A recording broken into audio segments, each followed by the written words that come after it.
नेपाल में हाल ही में युवा आंदोलन ने सरकार को हिला दिया है। इंडोनेशिया में सांसदों की सुविधाएं जनता के दबाव में वापस लेनी पड़ी और अब दक्षिण पूर्व एशिया का एक और देश और चीन का पड़ोसी फिलीपींस भारी राजनीतिक संकट में फंस गया है। राजधानी मनीला में रविवार 21 सितंबर को लाखों लोग ट्रिलियन पेसो मार्च के नाम से सड़क पर उतरने वाले हैं। यह आंदोलन सरकारी फंड्स में अरबों डॉलर के घोटाले और नेताओं के बच्चों की आलीशान लाइफस्टाइल के खिलाफ है। फिलीपींस में जनता का गुस्सा सिर्फ भ्रष्टाचार से नहीं बल्कि उससे उपजी मानवीय त्रासदी से भी है। बीते महीनों में आई भीषण बाढ़ ने पूरे देश को अस्त व्यस्त कर दिया। राजधानी की सड़कें नदियों में बदल गई, लोग घंटों घंटों पानी में फंसे रहे, गाड़ियां बह गईं और लाखों लोग रोजमर्रा की जिंदगी जीने में असमर्थ हो गए। हालात इतने बिगड़े कि लेप्टोस्पायरोसिस जैसी बीमारी फैलने लगी जो गंदे पानी और चूहों से फैलती है और लिवर को गंभीर नुकसान पहुंचाती है।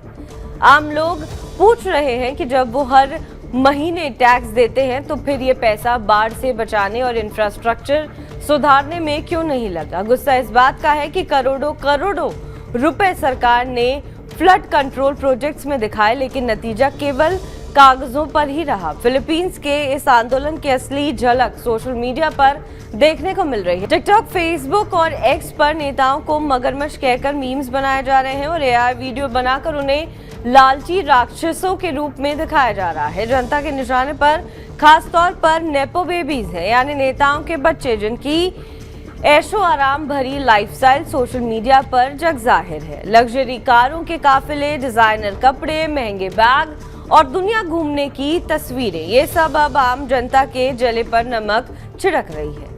रविवार को होने वाले इस बड़े प्रदर्शन को ट्रिलियन पेसो मार्च नाम दिया गया है। ये नाम ग्रीन पीस की एक रिपोर्ट में आया है जिसमें दावा किया गया है कि साल 2023 में जलवायु और बाढ़ नियंत्रण प्रोजेक्ट से जुड़े करीब 17.6 अरब डॉलर यानी लगभग 1.4 लाख करोड़ रुपए भ्रष्टाचार की भेंट चढ़ गए।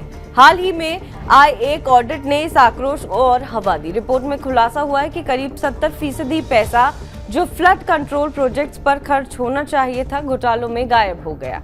कई डैम और सुरक्षा दीवारें सिर्फ कागज पर थी, जमीन पर नहीं। इस घोटाले की आज इतनी बड़ी कि राष्ट्रपति के करीबी और संसद के स्पीकर मार्टिन सैमुअल्डेस को इस्तीफा देना पड़ा। कई सांसदों और ठेकेदारों पर रिश्वत लेने और कैश पेमेंट के आरोप लगे। प्रदर्शनकारियों ने 21 सितंबर का दिन यूं ही नहीं चुना। यही वो तारीख है जब 1972 में तत्कालीन राष्ट्रपति फर्डिनेंड मार्कोस ने देश में मार्शल लॉ लगाया था। उस तानाशाही और भ्रष्टाचार ने आखिरकार 1986 में एक बड़े जन आंदोलन के जरिए उनकी सत्ता को उखाड़ फेंका। आज विडंबना ये है कि उनके बेटे फर्डिनेंड बोंगबोंग मार्कोस जूनियर देश के राष्ट्रपति हैं और जनता का गुस्सा उनकी सरकार के खिलाफ है।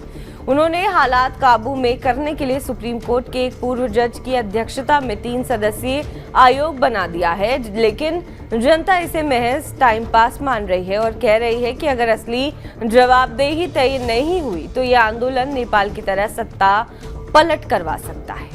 बहरहाल इस खबर पर आपका क्या कुछ कहना है हमें कमेंट करके जरूर बताएं।